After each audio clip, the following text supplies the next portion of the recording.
What up, what up, what up? It's your boy Art, Artaban, the Four Wisemen, and this is Shallow Waters. And I wanted to take this one, and this one's for the nerds. So if you're not about that nerd life, turn it off right now, because this one not for you. All right. Because on this one, we talking about Ahsoka. That's what we're talking about on this one, man. And I just want to start off by saying how near and dear to my heart Ahsoka is. See, Ahsoka is the whole reason I even mess with the Star Wars franchise. Like, yeah, I grew up on the prequels and they was cool or whatever, but man, the Clone Wars, when that jump dropped, the 2008 one, not the movie, the show. I didn't even know there was a daggone movie, to be honest with you, until after. But I'm talking about the 2008 TV series Star Wars: The Clone Wars. Man, that's an amazing show. That is a peak show, top to bottom. Writing, storytelling, the action. Of course, it's animated. Of course, the action is going to be good, but the action, the voice acting, everything about it was good. Like everything, everything. And and and on top of that, you got Ahsoka, who didn't even exist until the Clone Wars dropped. Even in the 2003 Clone Wars jump, she wasn't even in that. But the 2008 jump, when she popped up, okay, I admit when she first popped up, she was a little annoying. It was that classic, teenage angst, teenage know-it-all, teenage attitude, just prototype teenage, and that shit was kind of annoying. So Ahsoka in her crop top phase was not my favorite, but once they gave her the one piece with the back out and gave her and got her the double backhanded blades, bro. The double green backhanded jumps. Man, that was Ahsoka, bro. That was Ahsoka for me. That's what won me over. I forgot what mission she was on. She was going to, I think she was there on whoever Obi-Wan Kenobi's little jump was to team. I think she was on that planet doing something, or she was on some other planet with, oh, what's his name? Oh boy. Man, I don't remember none of this shit because I just watched so much stuff. But yeah, just it was a specific episode that I watched where she was kind of on her own without Anakin, and she did her thing. She did her thing, and she was dope. She was a slave for a little while. Like she was um she was on like a deserted island, like being hunted for like human sport. Like Ahsoka went through it, bro. Like for real, low key. I think she died twice. Not in the Clone Wars. She died once in the Clone Wars, and then she technically died again in Rebels. Because in the Clone Wars, she died when they went to go see pretty much the physical manifestation of the Sith and the the the light side of the Force. I guess what you would call it, not the Jedi, but the overall light side of the Force. It was her and him, and they was there. Ahsoka, Anakin, and Obi Wan. I don't remember what the fuck they was there for, but Ahsoka got taken over by the Sith nigga, and she wound up fighting Anakin, and then she wound up dying. Anakin didn't kill her, but she wound up dying because of the spell or something. And then the the lady who was the physical manifestation of the light side gave her life force to Ahsoka and brought Ahsoka back to life. And now that bitch is dead now. Man, it was some good. That was one of the best episodes to me, bro. Or the best arcs, should I say? When they went to go meet the physical manifestations of the Force, that was the shit, bro. That was the shit. Niggas gotta check it out. But Ahsoka, near dear to my heart, the only reason why I even watch Star Wars, and now they got her live action being played by Rosario Dawson. Yo, perfect casting. Now there is speculation that that was a fan, like a fandom casting, and Disney was just like, all right, bet we're gonna just pick her then. which was smart if that's what they did.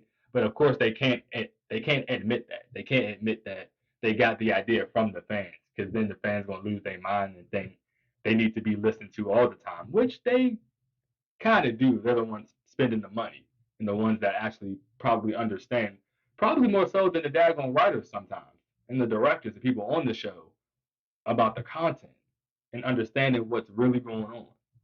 That's how I be feeling about Power Rangers. Now, understand I am not a part of the Star Wars fandom. I am only a part of one fandom. Like I am a fan of Star Wars, but I am not a part of the fandom. Two different levels to this shit. Two different levels. The only fandom I am a part of is Power Rangers. That's the only thing that I could probably answer any question you got. I can run with the best of them. You know what I'm saying? In any kind of quiz or trivia. I I I got you on the Power Rangers. Trust me. Just throw it at me real quick. How many seasons? You're gonna have to give me a second to count, but I'm gonna get there though, and I ain't gonna answer wrong. So, number of seasons, the order, the theme songs, the names of each ranger, and again, it'll take me a minute because I'm gonna have to sift, but I could do it. So only Power Rangers is my fandom, not Star Wars. But I love Star Wars because I love franchises that built universes and did them well, and now they have longevity. Power Rangers and Star Wars are the top two franchises to do this universe shit. Why? Because they've done it. They've each done it for over 3 decades. Power Rangers has been building a universe since the early 90s and hasn't wavered since. Star Wars had some breaks, you know what I mean, since it debuted in the 70s. But I ain't gonna lie, ever since it picked back up in the late 90s, bro, it also hasn't really wavered. New shit every year, new show, new movie, new trilogy, new lore, just new. And both of them have done so well to me. I know Power Rangers gets a lot of flack for bad acting and it's a kid show and blah blah blah. But look at what it's built. Look at what it's done. Despite all this BS people are trying to put on it, it stood the test of time because it was ahead of its time. I ain't gonna get to the Power Ranger rank because I will. I'm gonna say this for another day. But Star Wars is probably the overall leader. I would say. I'm a Power Rangers fan, but come on, let's be real. Star Wars got it, man. Movies, TV, billions of dollars every fucking year. Every fucking year, billions of dollars, whether it's good content or not. Star Wars every year, and it's a brilliant universe. After going back through it in preparation of Ahsoka, so I binged the order. So episode 1, 2, 3, and then I think it's 1, 2, the Clone Wars episode 3, and then it's 4, 5, 6, and then Rebels or something somewhere in there, and then then you got Boba Fett in there and the Mandalorian and Andor. Yeah, I binged them in order, and I appreciate how Disney Plus just automatically said the Star Wars timeline in order and just already got it ready for you. I was like, oh, that is so nice. Thank you. Because I was doing all this Google searching, trying to figure out the order and shit. And I was hurting myself because there was not a list that had every single show and movie on there. It was either only the movies, only the shows, or there were some movies and shows missing, or some shows missing mainly. And I'm like, yo, come on, help me out. But Disney already got it. This is the order. That's canon. Watch it. Oh, thank you. Thank you. I say it took me about because this was research. This was research. So this was part of my working time. So I got through it in about 2 weeks from episode 1 all the way to episode 9. And now I'm watching uh I didn't watch the 2003 Clone Wars. I didn't watch the original one. So I just got done watching that. And that was some good shit, bro. It definitely gave me the old school Cartoon Network vibe too, bro. like the samurai jack kind of, not a lot of talking, but a lot of action, but still a whole lot of story. Like that shit was crazy, bro. They did that. They did that. That shit was excellent. And then the new 2008 Clone Wars didn't miss a beat, bro. Picked it right back up where it left off, bro. Amazing, amazing. So I did all this in preparation for Ahsoka, yo, because I was like, yo, I I found out they cast Rosario Dawson, and I said yes, perfect, because I always thought Ahsoka was a black girl, a little black girl. I sure the fuck did. Why? Because she's orange and she got colored skin. Nah, nigga, it ain't even about the colored skin, bro. Look at her lips. She got some. Look at her lips, bro. Look up the not the live action. Look up the animated Ahsoka and look at her lips and tell me them ain't some black lips. They wasn't like pouty or nothing, but they was full as hell. Nigga, her attitude, her facial expressions. Now I know she's played by a white woman. The voice actress is white, but Ahsoka always gave me black vibes. So when they picked Rosario Dawson to play her, bruh. First of all, she looks just like her, bruh. Just like Ahsoka if she was older in live action. Perfect casting. Perfect. Perfect. And now I can't wait because you saw a little bit of her in The Mandalorian, and I think maybe Boba Fett, maybe I don't know, but when you see her, she's so good. Steals the show. You just gotta watch. She's one of the first, if not the first person to have white bladed lightsabers. Man. And they've been promoting the fuck out of this show. Promoting the fuck out of it. And I'm so glad they have. Now, I'm about to, if they drop anything more in the next 2 weeks, because we got about 2 weeks left, I'm not gonna watch it because I don't like being spoiled, and I know they dropping some key stuff and people are dissecting it. And now I got my new little Star Wars podcast that I'm listening to, and they're I can tell already that they're the best in the business. And if you listen to Star Wars podcast, then you know exactly who I'm talking about. Talking about RFR, nigga, Rebel Force Radio. Them niggas are good.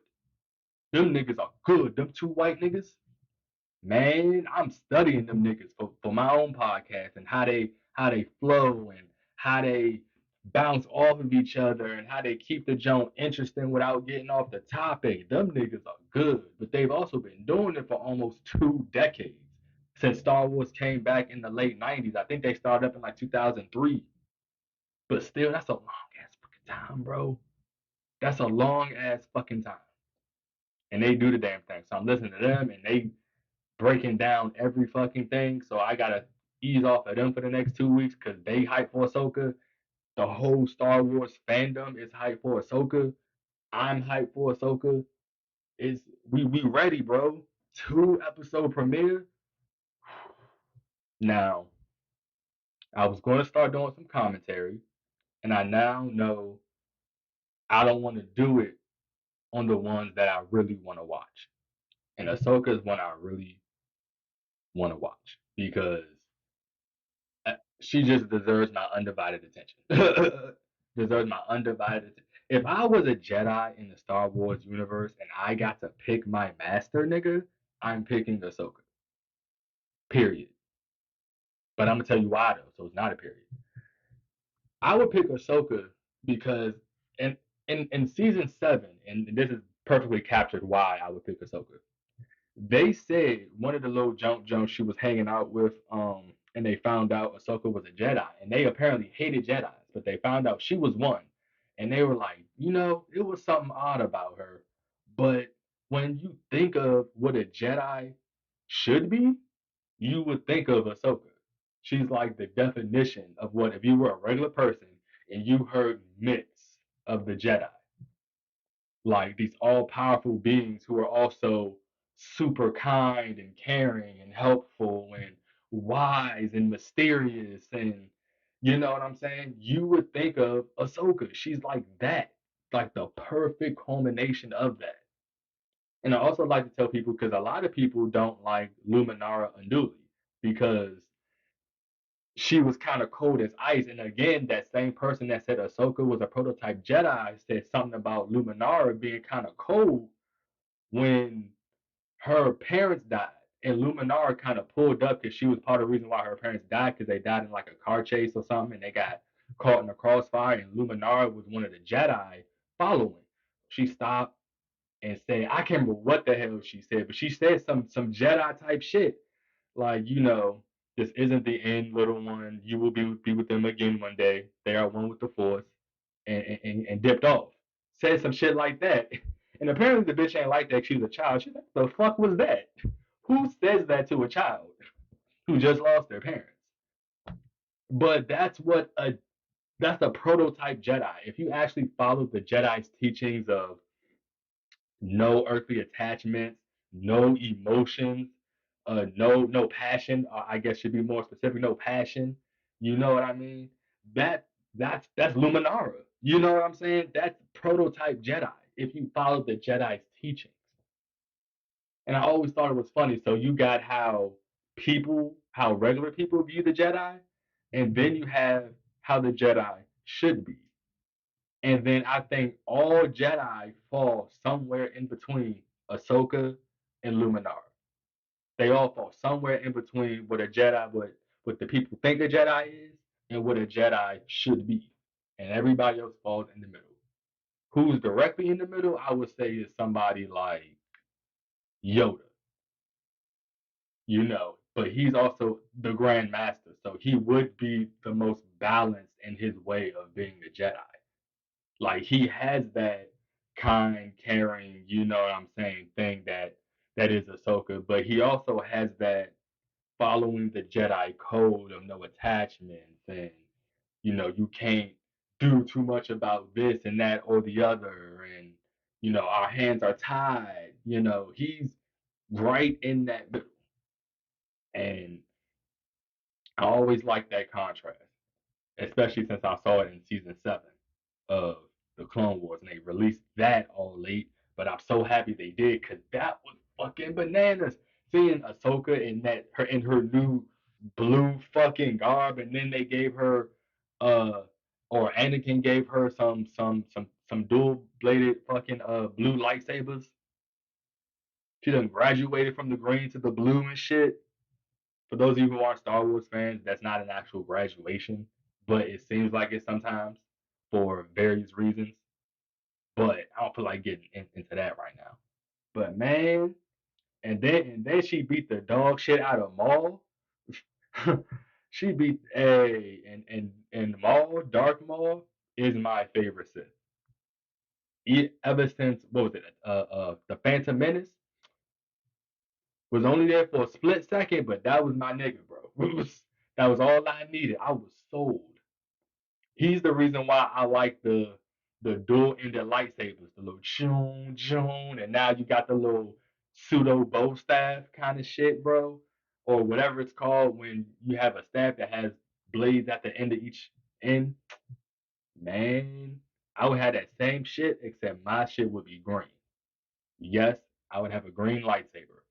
And I know, it's like I thought you was team blue, blue boy all day. But see, your lightsaber color, excuse me, your lightsaber color is a lot different from your Power Ranger color. See, your Power Ranger color is about, more so your personality. Your lightsaber color is more about your philosophy. Green lightsabers are quote unquote students of the Force, those who like to do the research and learn all facets of the Force on the light side. You know, the blue lightsabers are Jedi guardians. They're like as what that means. They're guardians. They're the fighters. They're the ones who are probably going to be out in the field, chasing down niggas and beating the crap out of them, and more likely to choose to fight over diplomacy. Those are the blue lightsabers. And me, I'm definitely team green. I'm definitely more about peace. I'm definitely more about diplomacy. Definitely more about I would much rather not fight, even though I can fucking murder you. I still would rather not fucking do that. That's definitely me. Green lightsaber all day. Give me my dual ended jump, and I'm good, yo. Give me a silver jump with some nice black inscribings on it. Yeah, that would be my shit. That would be my lightsaber. And I would study under Master Ahsoka Tano. That is my master. That is my master, nigga. Why? Because same thing, when I think of a Jedi, I would think of Ahsoka and what you think a Jedi truly, actually is. Because she is. I mean, she's technically not right now, I know, but come on. Ahsoka never stopped being a Jedi, even though she don't claim it no more. She never stopped being a Jedi. She's too Jedi to be a Jedi to not be a Jedi. She's too Jedi to not be a Jedi. It is what it is. But I don't want to take too long sitting on here talking about Ahsoka. I just wanted to get y'all hype along with me. If you was hyped too, we'd be hyped together. Oh, this story about to be so good. I can't wait to see who that new villain bitch is. I forgot her name. But the bitch with the white hair who's always fighting Sabine, which oh, why the fuck are they about to make Sabine a Jedi? She ain't displayed no fucking force sensitivity at all. And I was listening to my boys at RFR, and they were kind of trying to justify within the realm of the world that was built in Star Wars to say, oh, Sabine could technically still be force sensitive because it's levels to the shit, and you can always learn. Nah, no, no, no. Whenever you got picked up by a Jedi, whenever you got picked up by a Sith, it's because you displayed oneness with the force. Either you could levitate shit, talk to animals, had visions of the future specifically. You displayed something that said, hey, this child is force sensitive. Sabine has shown nothing like that, bro. Nothing. And they gave some bullshit, examples, and I was like, nah, yes, technically, because the force is in everyone and encompasses everything, technically anybody can learn to use the force.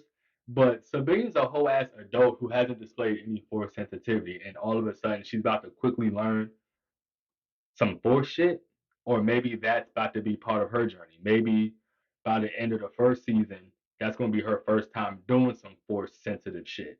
Maybe she's gonna push somebody back at the most opportune moment, or maybe she might fucking leap out of the way and save herself out of nowhere. Like, I could see them doing that. I could see them doing that.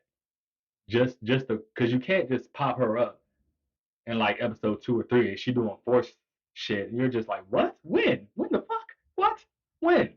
So yeah, you gotta space it out. You gotta show her trying to do it and not getting it. Showing her going through the journey of solving why she can't get it and then getting it at the very end when it's needed the most. I can see that happening. That's classic storytelling. So that's my pick on how they gonna make Sabine a Jedi. Maybe they're not trying to make her a Jedi, but if they are trying to make her a Jedi, that's how I think they're gonna go about it. Train her up, have her show her trying to get it, not getting it. Get to the end. She does it when she has to and has no fucking choice. Saves the fucking day. I can see her. I can see her specifically saving Ahsoka on some proud master Padawan shit. Oh man, I hope I'm not right. That would annoy the shit out of me. But yeah, man, I can see that happening. I can't wait to see Admiral Thrawn, Grand Admiral Thrawn. A lot of people say he was like a Vader knockoff, but I like Thrawn. I like the antagonists that aren't evil just for the sake of being evil. They're just dickheads, or they just got up on the wrong side of the bed. Grand Admiral Thrawn was just one of those niggas who was so smart. He often seemed emotionless, but the nigga was cool with the art. even fucked up a nigga because he said something about either Sabine or Hera's art or something that belonged to them, and he has called it trash or something. And Thrawn damn near smacked his ass for being disrespectful to the art itself. You know what I'm saying? Like, nigga, don't do that. Like a man of culture, a literal genius, nigga, is thwarting this nigga Thrawn whenever he's trying to, do his Thrawn shit, and they lose, but it's not usually his fault that they lose. It's usually some dummy who don't follow directions. Some nigga who is just inadequate at his job, period. Cause them clone troopers is trash, bro. Trash, trash, trash. So somebody done fucked up, and now he just got to be like, well, all right. I guess we'll figure out some shit later. And he was always so cool and chill, and he's fucking blue. Like that is the makings of a nigga that I fuck with. Smart, chill, cultured, blue. I'm good over here. I'm so good over here. And I can't wait to see him in live action, bro. I can't wait to see more of Ahsoka live action. Like genuinely seeing her doing her thing throughout and not just for like 10, 15 minutes at a time type shit here and there, trying to see what Sabine doing. I can't wait. I think I think Ezra and Thrawn are together, but not in the together like they're working together. But I think they're together like they cool now. And I think that's going to create a problem, of course. So you got them two Inquisitor or whoever them two motherfuckers chasing Ahsoka and Sabine, that old nigga and that bitch. You gonna have Thrawn, apparently that other bitch who Ahsoka was fighting in the Mandalorian or Boba Fett, who had that I think it was Mandalorian, who had that fucking Beskar steel fucking staff, which I thought was kind of cool. That Beskar staff, the only thing that could go head up with a goddamn lightsaber. That was a cool fight. That was a really cool fight. Really cool fight. It was the first time because you always wonder why the nigga with the armor was getting hit, but nothing was happening. But you actually got to see the shit ricocheting and eating hits in the Mandalorian and Boba Fett, and seeing like, oh, this Beskar armor is really be saving your asses. Because how many times would that nigga Din Djarin would have died in the Mandalorian if he ain't had an armor on? Because that nigga was getting tagged sometimes in the head, in the chest, in the back, bro. But here go that armor, bing, bing, bing, bing, bing, bing. Like niggas fuck his ass up. I'm like, boy, if you didn't have that armor, nigga, you'd have been dead episode 1. That Beskar armor is a is a goddamn cheat. A goddamn cheat. Lightsaber smack that junk, nothing, not even a scratch. Beskar, Beskar armor, crazy shit. But nonetheless, can't wait for that new shit to drop. It's gonna be fun. And yeah, I'm gonna leave it there. I already ran it a little too long. I was supposed to stop 10 minutes ago. But yeah, we're gonna leave it there.